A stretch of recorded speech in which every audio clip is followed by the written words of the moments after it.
Welcome, everybody, for another episode of our Mid-South Community Update. This is Saving Lost Kids, trying to help the community to find out some amazing things that are happening as far as missing, exploited, sex-trafficked children, which is what we are trying to boldly find solutions for as a way to address missing, exploited, and sex-trafficked children. And what we're going to talk to you today about is we're going to show you some of the missing children that are around primarily Tennessee. We're going to start expanding out beyond that, but for right now, we're going to talk about in the Mid-South. We're going to talk primarily Tennessee, a little bit about Arkansas, missing children. Then we're going to give you guys some tips and some pointers on how to identify, to see, to know what sex trafficking is. So a lot of people don't have the best understanding of what sex trafficking is, and so we're going to give you just a little bit of insight to that. And I'm here on with my co-host, my partner in crime, my right-hand guy, Mr. Brian Watson. Greetings, everyone. This broadcast is going to be happening today, and today is the 4th of February, and our weekend updates hopefully will change and save lives. So if you see it, definitely share it every way you know how with the links that you've got. Take the power of seeing this and multiply it to the people that know and love and trust you. So with your help, you can help amplify every weekend update to get the most out of it. So thank you in advance for sharing, liking, following, and without further ado, let's get rolling and show you who's lost and who's found and some tips in between. Here we go. Wonderful. We're going to encourage you guys to please share this with your friends and family. We get a lot of requests of people going, I didn't know that many children are missing around the Mid-South. And what we're trying to do is just change that paradigm so that if nobody knows about it, then nobody's looking for it, right? Nobody's keeping their eyes open. So we're trying to change that whole shift. So we're going to show you these missing children. Just say a prayer, keep your eyes open, share it with a friend. So let's go ahead and get started here. And this is our Mid-South Community Update.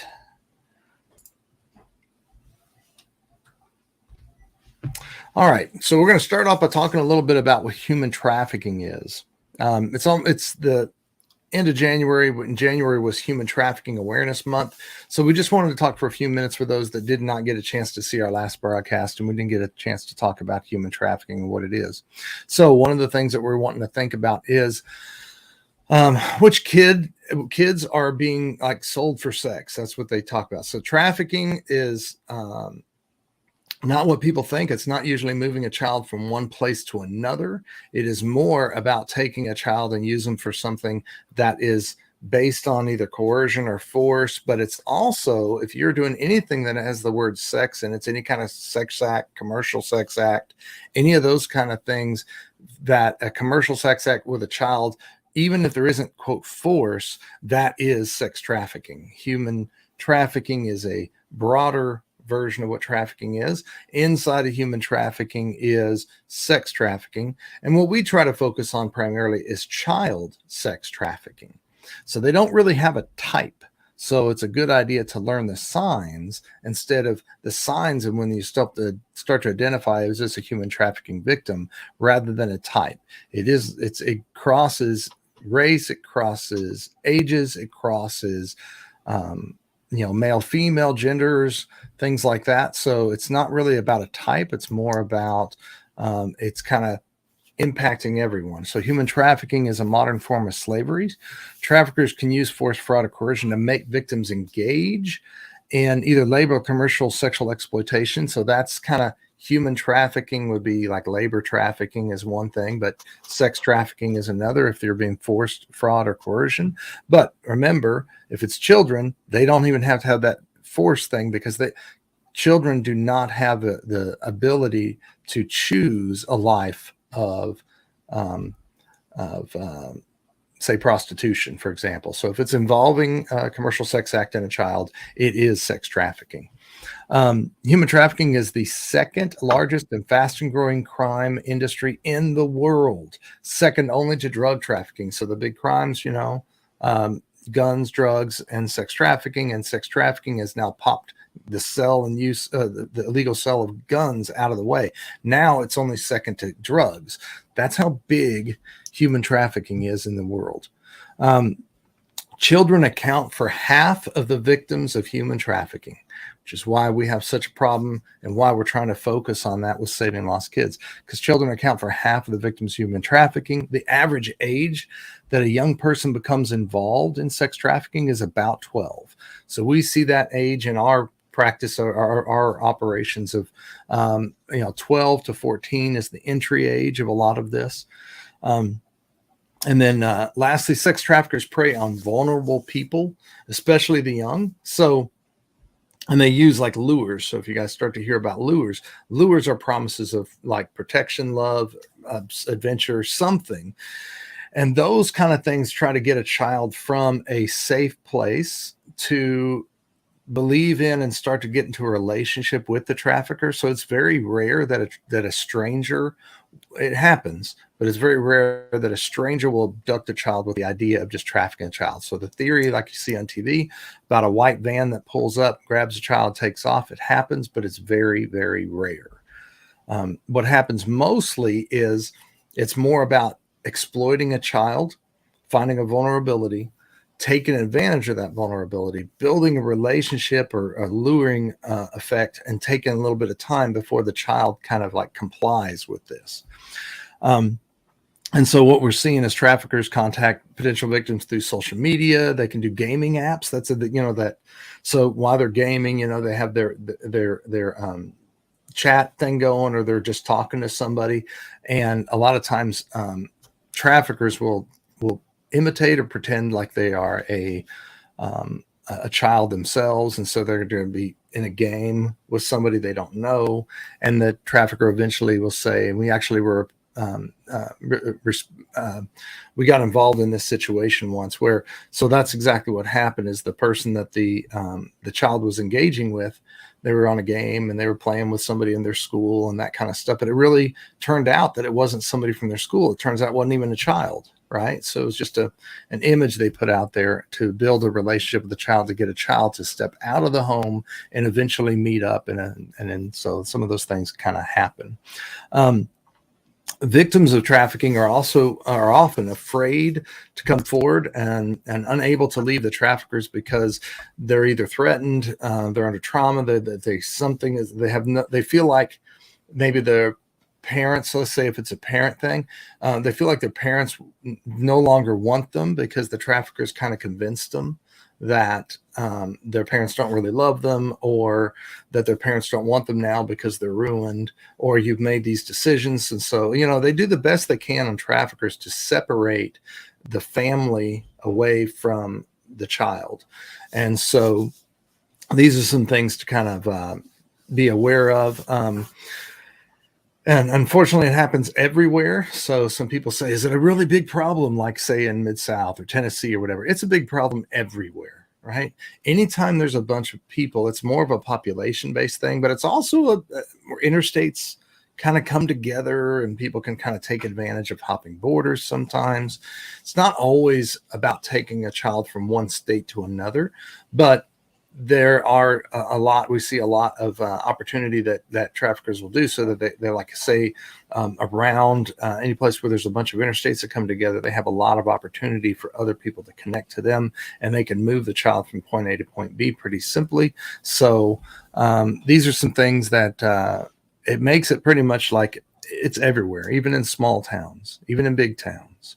And so we're going to try to keep your eyes open and recognize some of the signs for trafficking.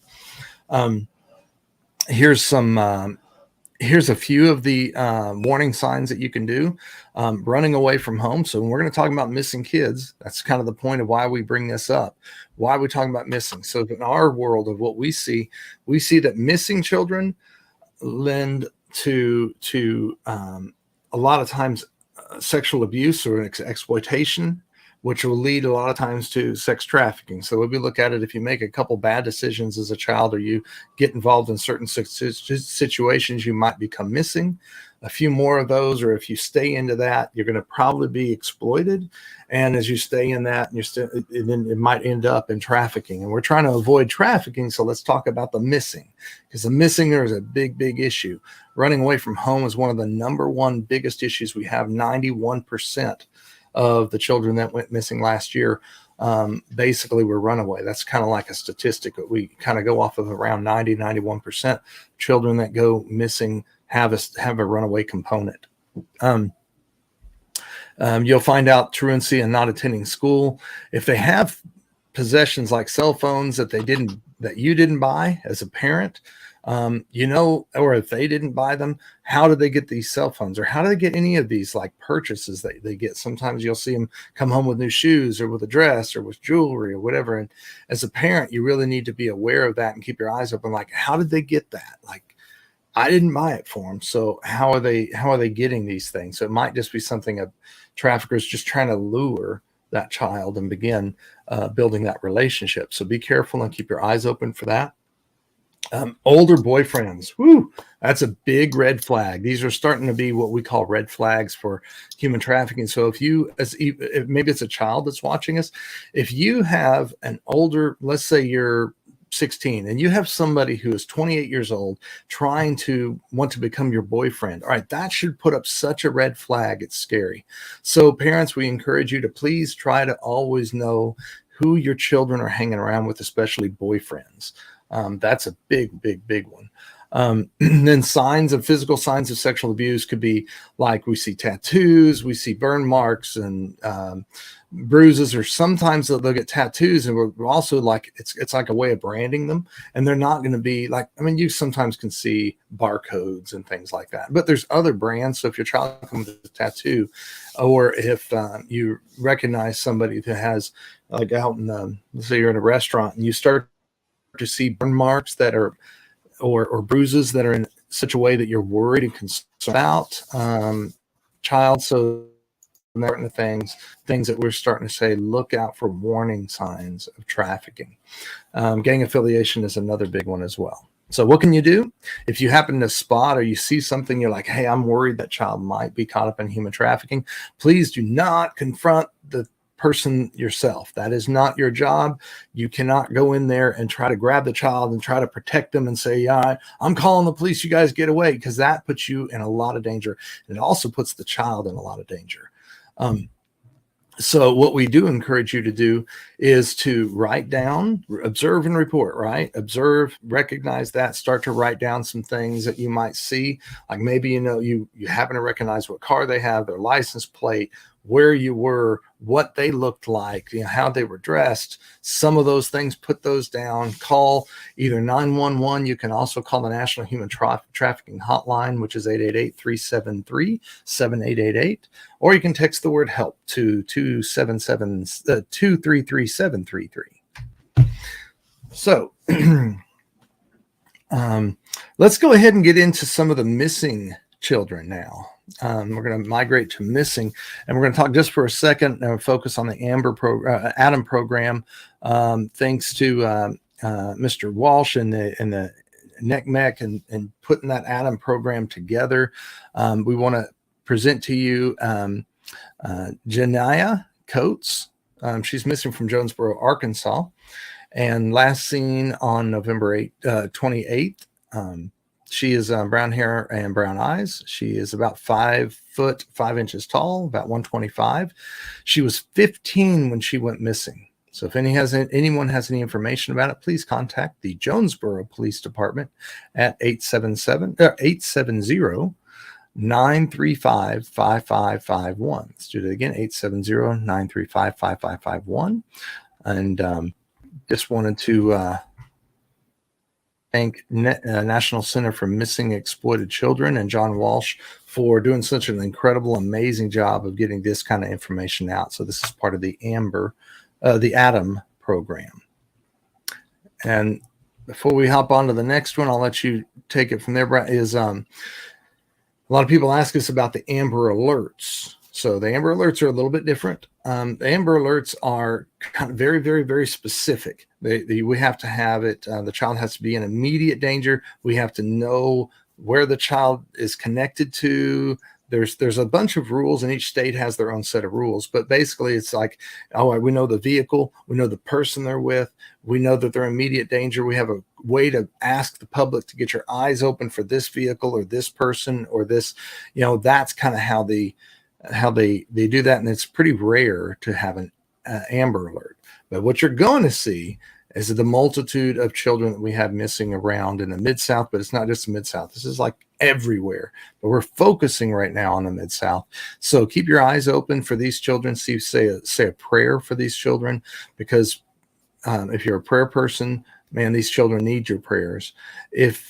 If it's something you can just kind of keep your eyes open, if you can share it with others, that will really help. We're blessed and bring in a lot of tips to help recover these missing children. Last year alone, we were blessed. Saving Lost Kids was blessed to help recover 11 children. So we've already started off this year with a bang. We've got 1 or 2 already that have been recovered. So we're just really, really blessed. And those come in primarily from tips that we get from people. That's how we find a lot of these connections. And so, again, it's so important that you share this with others and try to help them to help be a part of the solution. So next up, Mr. Brian, will you talk to us about Mikhail? Sure, absolutely. And obviously the thing to keep in mind, guys, when you are, and gals, when you're pressing play, you can hit pause on this video for any of the information. You can go backwards. If you want anything we're doing, if you want to hit pause and make a screenshot and share it, use this video in any way you feel fit to share and pass forward. So we're going to give you full screen view here of Mikhail. And this nonprofit was founded in the Memphis area, and Brian and I live in the Memphis area, but we're concerned about all lost children, but really would like to bring everyone into uniformity in Tennessee, in all 3 distinct parts of Tennessee. So always looking for ambassadors, and we have a lot of missing kids in East Tennessee, a good amount in Middle, and a good amount in West, but an abundance in East. But for now, let's focus on Mikhail Wright. And you can see when he was last seen, just January 26th. He's 17. And, if you've seen this, a really good looking, they're all beautiful children. But take a screenshot. Hey, I think I saw that. Share this, especially if you're seeing this in this is your footprint. Help us get this out. So if you see Mikhail, there's the Memphis PD phone number there. And I can say 901-545-2677. But again, that's what the pause button's for as well, for you to grab any and all more information, to zoom in as close as you need on what we're sharing here today. Wonderful. So praying that he comes back home safe. Now, I do want to give a shout out to Memphis. Right now, we have 5 children that we're going to talk about real quick that are missing out of Memphis, 1 out of Nashville and 4 out of East Tennessee. And but out of Memphis, the way we work Saving Lost Kids, what we do is we work closely with law enforcement of all kinds, and really try to promote and push unity and trying to come together and build bridges of hope. And so with that, we are trying to get people to, instead of maybe calling us just for the tips, that they also reach out to law enforcement. So if you want to do an anonymous tip, you can call Memphis Police Department, for example's number, and you can try to do that. If you feel uncomfortable with that, feel free to reach out to us. 800-308-0607 is our phone number, 800-308-0607. And we're happy to take anonymous tips as well. If you're on social media, you can feel free to respond back. But we build relationships with law enforcement who assists us in the recovery of these children, and that's kind of how we see our role, as a way of connecting and trying to build bridges. So thank you, law enforcement. Thank you, Memphis Police. I'm really encouraging Memphis Police as a new missing persons Facebook page, so that they just released it today, it looks like, or maybe yesterday. But it's a missing persons Facebook page, so y'all are welcome to visit that as well.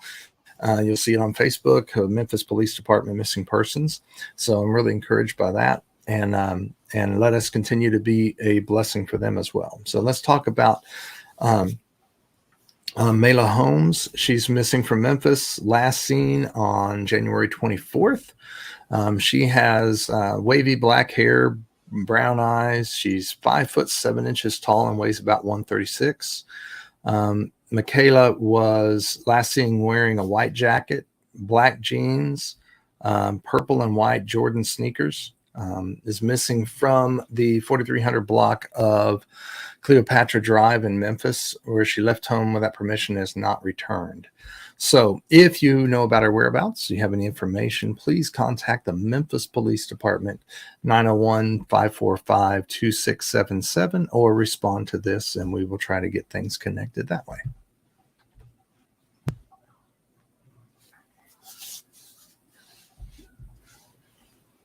And here we go.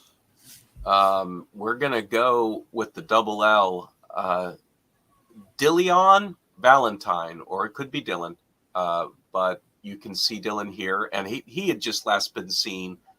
These are all very recent, but focusing on that age 14, guys, it's sometimes kids leave because they think that there's got to be a better life out there for them, and someone talks them into just trying a new life. And that's exactly what predators are waiting for and are ready to be their new friends. So a lot of times some children think that, life's rough at home, I'm leaving, and they only thought it was rough. So we don't know why, many times why kids go missing. We only want to get them out of harm's way as soon as possible. So here is all the information on Dylan or Dillion, my apologies. Age 14, the phone number is here, and all the details that we know are, you can see here, missing from is down there on the right. Brian, can you read that? You got a bigger screen. Yeah, I do. So he has black hair, brown eyes, 5 foot 5 inches tall, weighs about 130. He was last seen wearing a blue jean jacket and blue pants. He's missing from the 3700 block of Donna Drive in Memphis. He left his home without permission and has not returned. Usually frequents the Fraser Library. So if we can, guys, keep your eyes open, see if we can help and get eyes on and make sure Dillion is safe. So. All right, now let's talk about Jeremiah. Let me introduce you to Jeremiah Turner, also missing from Memphis, 17-year-old. He was last seen on January 23rd in Memphis, Tennessee. It's black hair and brown eyes. He's 5 foot 9 inches tall, weighs 110. He's missing from the 2900 block of Mandel Drive in Memphis, where he left home without permission, has not returned. You guys are starting to see a pattern on that, right? Run away, 90% of our problem. Remember that. If anyone has any information about the whereabouts, please contact the Memphis Police Department. Again, thank you, Memphis Police, for being such a great police department trying to care for these missing children and get all that information out. And we're happy to amplify that and to put it out to the public in a way that really gets some eyes on that. So thank you, Memphis Police. All right. I'm going, let's go with Jerkiah Hull. And nothing would make me happier than for her to be found and her to correct how I pronounce her name. So last seen January 19th, another 14-year-old. And there's a picture of her also at age 13. If you've well, I think that so that's her. They're both missing. Oh, I'm sorry. We have sisters missing. Is that correct? That is. Mm-hmm. Coriana Hull is also missing. So we have 14 and 13-year-old. Thank you for that. So we have sisters missing, and hopefully they're at least together missing. But if you have any leads, please let the Memphis PD know. And I guess you can always use us as a resource to turn in a tip, and we have our own department that works with law enforcement that can help in the recovery of these children. Absolutely. And so were last seen on January 19th. Both left school without permission and have not returned home. So they left school. So we're a little bit, remember we were talking real quickly about sex trafficking, how it works. And so sometimes traffickers will lure. Now, we don't know that this is what's happened to these two girls yet, but sometimes sex traffickers will lure them with the hope of having a better life or things like that. And the problem is when you have girls at the age of 13 and 14, and if they're not being able to have a custodial guardian, somebody taking care of them, who's taking care of them? And then at what cost are they taking care of them? So we worry about that. How bad guys can sometimes exploit that. So that we don't know that that's what's happened to these two wonderful ladies, but we're praying that obviously that they're safe. We're praying that they get to be found and brought home safe. And so just praying for them both. So those are the last ones. So let me see. I can tell you a little bit more about it. Jerkiah has black hair, box braids with pink streaks and brown eyes. She's 5 foot tall and weighs 96 pounds. She was last seen wearing a white shirt, brown pants, navy blue sweater, and a black bubble coat. Now, Coriana has black hair in box braids with blue streaks and brown eyes. She is 4 foot 7 inches tall, weighs 100 pounds. She was last seen wearing a white shirt and brown plaid skirt. Both girls are missing from the 600 block of Malroy in Memphis. And again, anybody has any information, please contact the Memphis Police Department. Now we'll move over to Brian. I'll let you start this off, and now we're going to go over to Nashville area. Right. So if you have friends or relatives in the middle of the state, the greater Nashville area, please share this broadcast with them.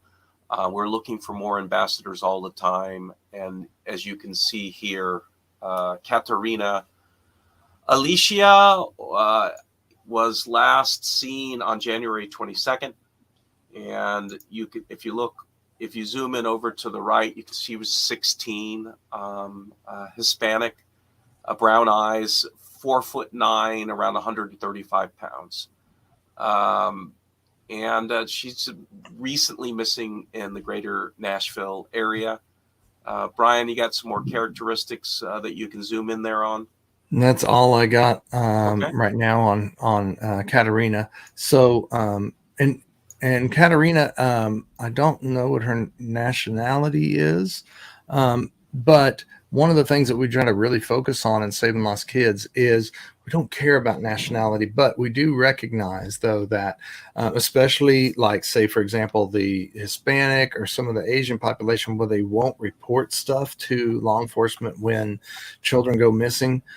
So we want to open up, if there's anything that you want to share with us that they're scared to maybe share with law enforcement, feel free to share that with us, and we will make sure it's anonymous and we'll get that information out. So don't feel like because a lot of people are a little nervous sometimes if you're undocumented to go to, not that Katerina is in that thing. I'm just suggesting it.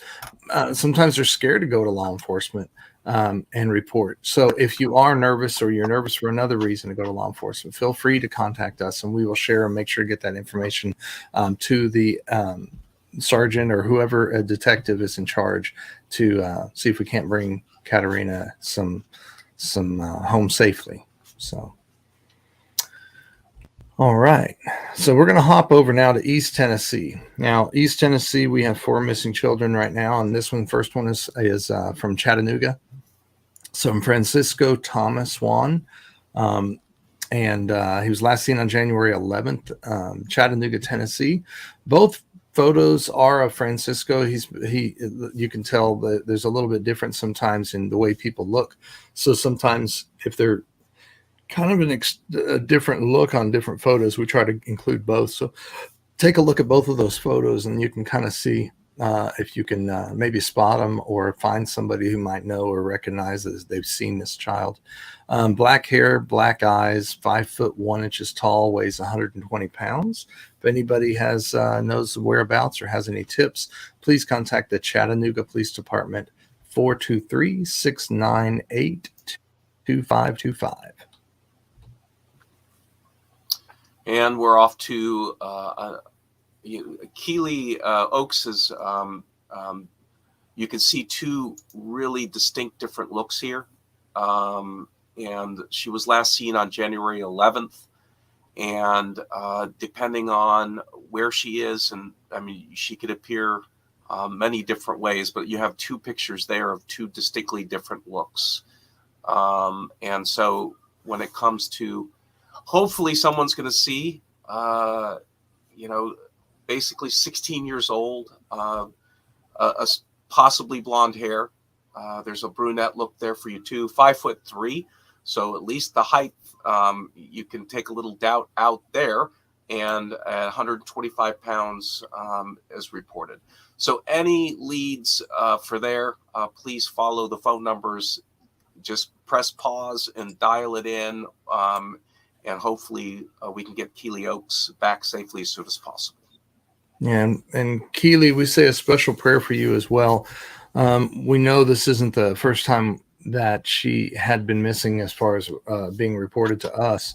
And so that's a significant sign that something may be going on that needs our special prayers or something like that. So Keeley, praying that you get to be recovered, and the parents, I can't imagine what you're going through. So y'all, let's just try to keep our eyes open and see if we can't keep our eyes on the prize, is what we call it, and see what we can do to bring her home.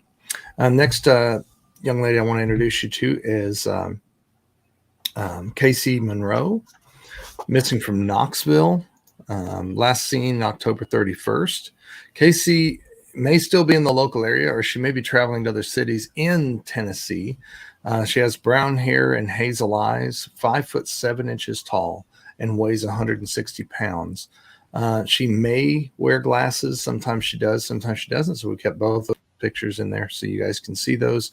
If anyone has any information about the whereabouts, please contact the Knoxville Police Department, 865-215-4010.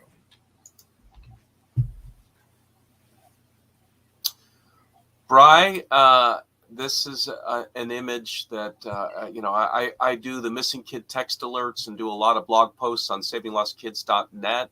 Maybe you can unpack Summer Wells, because she's no stranger to our website. Absolutely. And 7 years old, what can you say? Missing from Rogersville. And today is Summer Wells' 7th birthday. She has been missing. Our last date seen was June 15th in 2021. So we wanted to bring her back up to show that with you guys, that she is still missing. And today is her 7th birthday.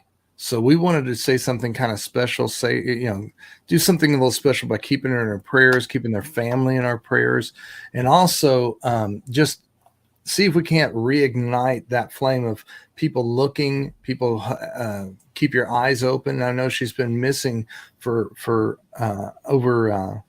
over a year and a half, right? So guys, that's 7 years old. So keep your eyes open and say a prayer for Summer Wells. Just an adorable young girl. And I know Hawkins County Sheriff's Office would love to hear if you have any tips or ideas or things that maybe you've seen them somewhere, or maybe just something you've been hesitant to share in the past that might lead them in the right direction.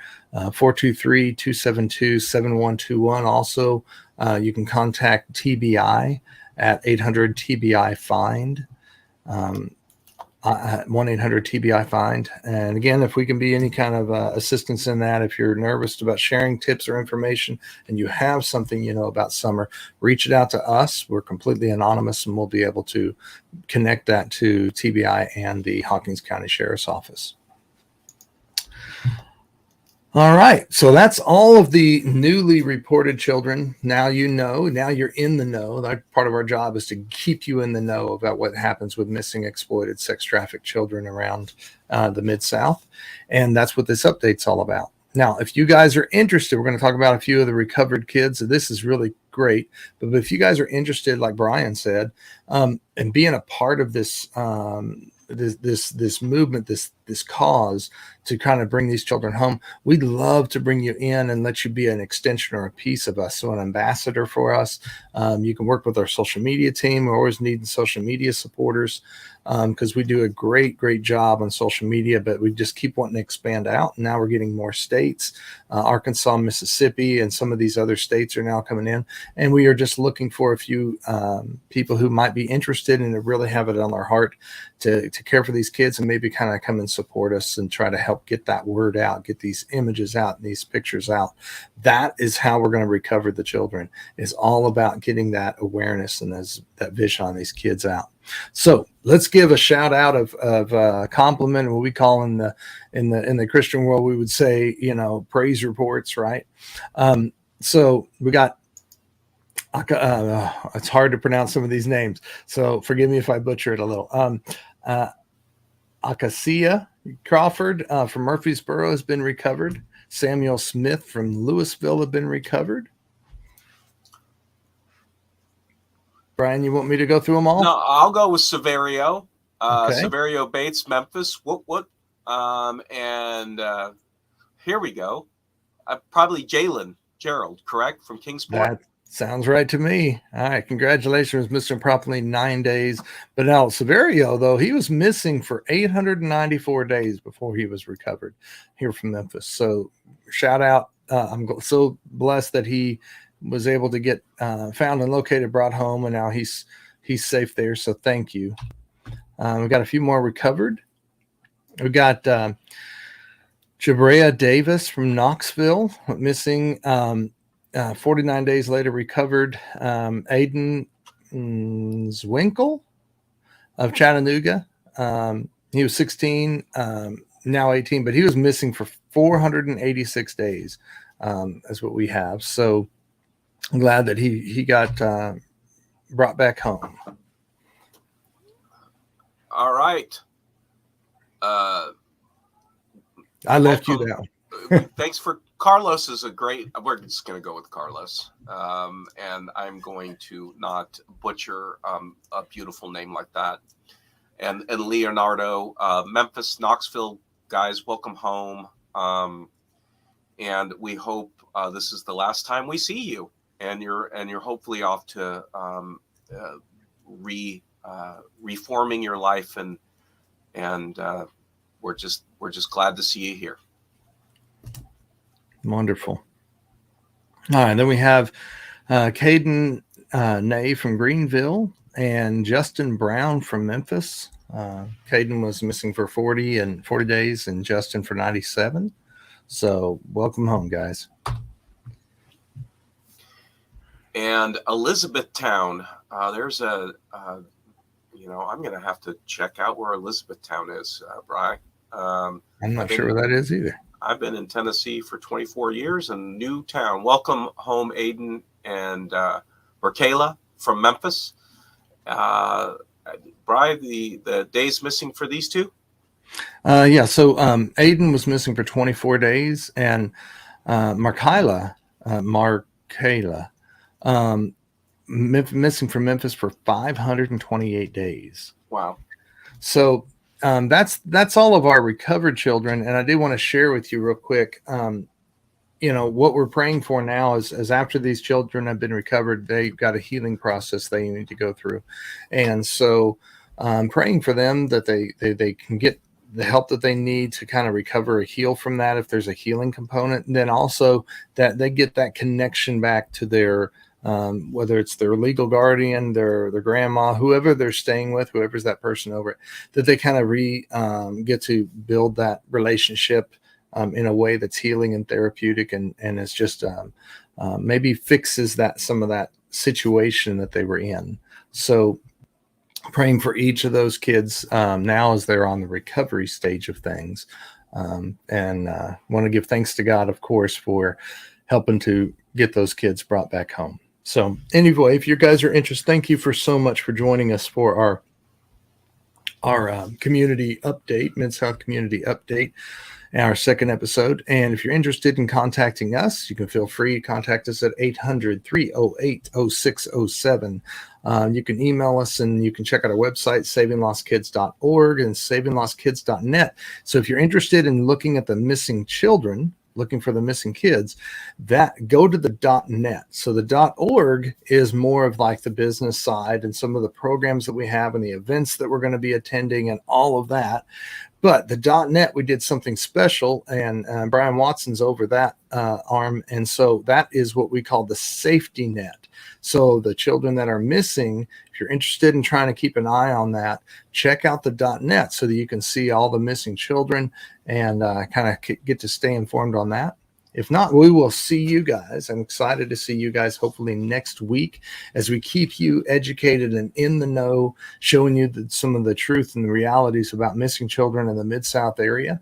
And we want to just keep your eyes on the prize, right? Share, pray, and keep your eyes open, and we will make a world of difference in the lives of these children. Yeah, some crucial links we'll be leaving with you in this podcast is we have our very special, if you want to be a part of helping educate kids to keep them out of danger, we've got to register with our Signup Genius Volunteer Program. We've got a link to get you in that system so we can make you aware of where we're helping kids next and educate the parents and children.